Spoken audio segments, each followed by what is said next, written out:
What is up, YouTube? Let's talk about how to make Psytrance Grid Synths.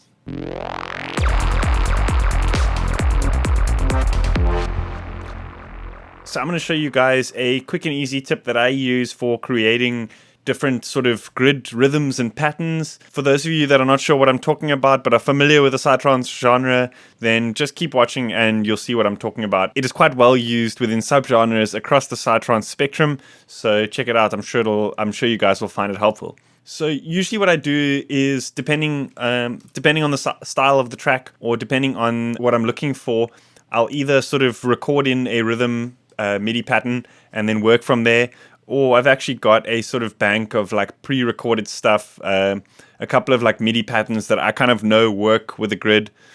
So what I can do is like I can either drag one of those in. I like to put it on its own muted or empty MIDI track, just because I'm not actually going to be using that MIDI. All that's for is for me to see the rhythm which I'm going to be using.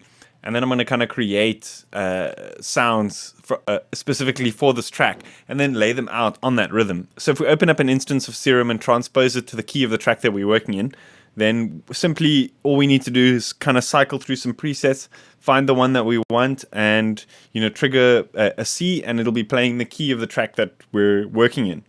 And we just record that out as a sample and then arrange it to the grid. So I'm just going to cycle through some of the sounds that are in this Serum bank that I'm actually selling. I'll post a link for that if you guys are keen to grab that as well. So when I find a sound that I want, what I can do is I can actually just, let me just draw in a C. And then I can actually just render this out. You just make it a bit smaller because we don't need it that large. Render this out. And then we keep going and just find maybe like between 5 or 10 sounds that we like.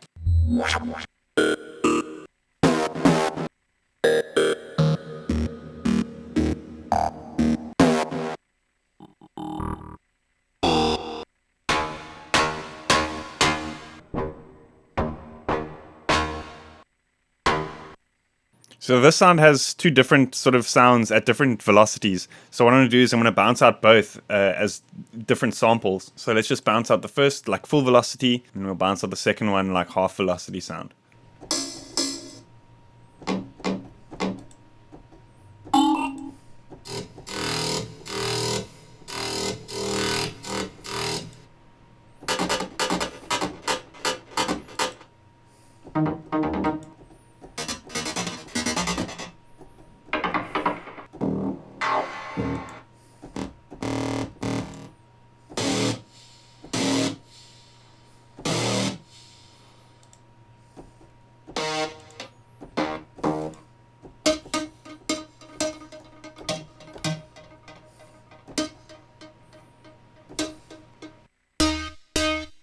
So I like to get the sound without any delay tails on it, just because I find that it's a lot cleaner to edit. You can do like reverses and stuff, and you won't have to worry about the delay tail getting mixed up in the signal.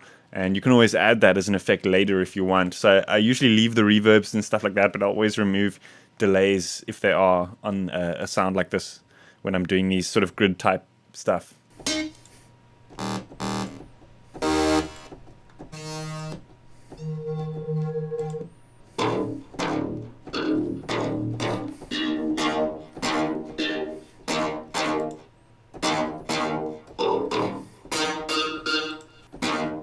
Cool, so that should be enough sounds for now. So now what I'm going to do is we can actually bring this MIDI track back up to the top here, and then make all of these tracks a lot smaller. We still want to be able to see the actual waveform itself, and we can actually just make all these audio files a lot smaller as well this way. So now the idea is we just randomly want to place these on the pattern that I've created in the MIDI, while obviously auditioning it so we can hear sort of what's going on and create something that we think sounds the best. So to do this, generally, what I want to do is create a new audio track, and then I'll mute all of these. Alt Shift and click there. Just because now it's easier, I can actually just drag and drop onto this new audio. It's like a sort of non-destructive way of editing these sounds into a sequence. So now I can listen as I'm editing, just drag and drop freely as I go. So let's do it. See how it goes.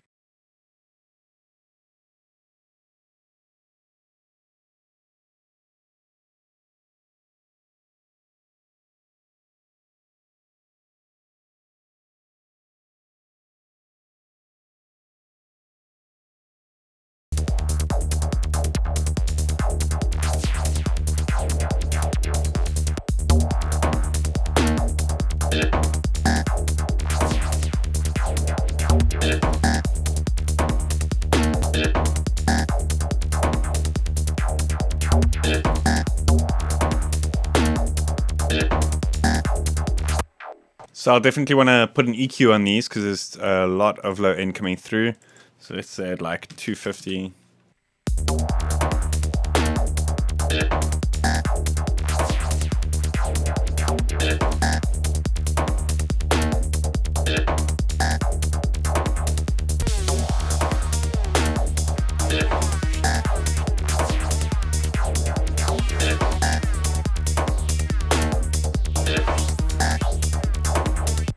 So sometimes some of the sounds will be a lot louder than others. So you may want to just listen through, specifically while there's more instruments coming in and stuff.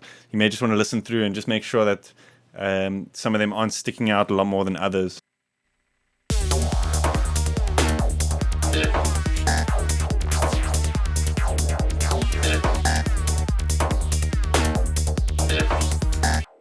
So you don't always have to stick to the grid that you've created. You can actually deviate, and that sort of creates variation and creates a sort of unique pattern for the track. So often once sort of the grid is in, I'll start sort of duplicating stuff, creating a little bit more of a rhythm and stuff like that to use. So always keep that in mind.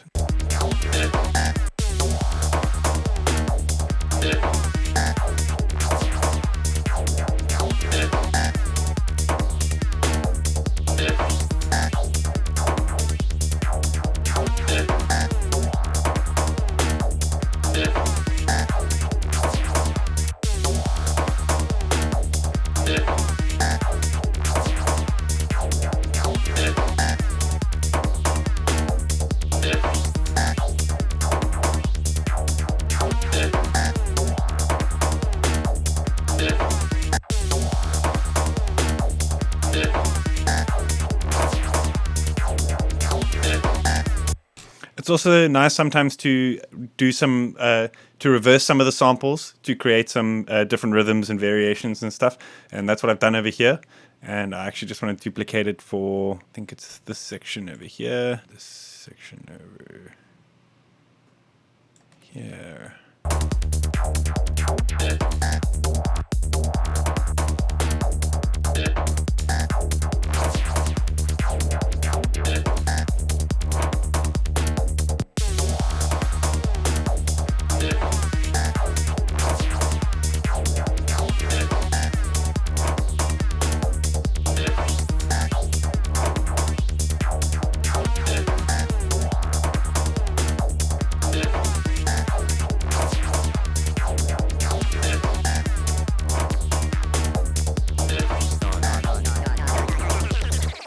So the grid synths are a great way of building up the tension and building up the energy of a track. So often you'll find guys use that as the way to kind of build up to the sort of main drop and to the breakdown and stuff like that.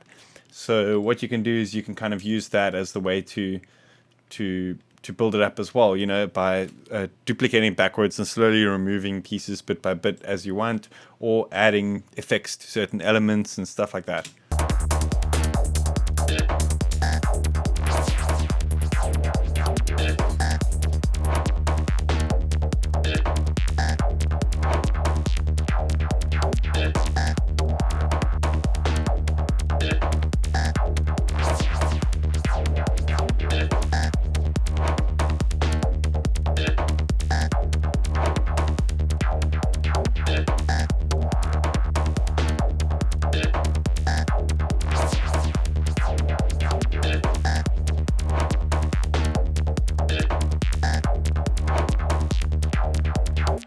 I hope that helped you guys out. Let me know in the comments what you guys think. I'm keen to hear what other techniques you guys use to create your grid patterns and stuff for your lead sounds. So let me know in those comments. If you haven't yet, hit that like button, hit that subscribe button. If you're keen to support me, head on over to my Patreon page and check out the different options I've got there. See you guys next time.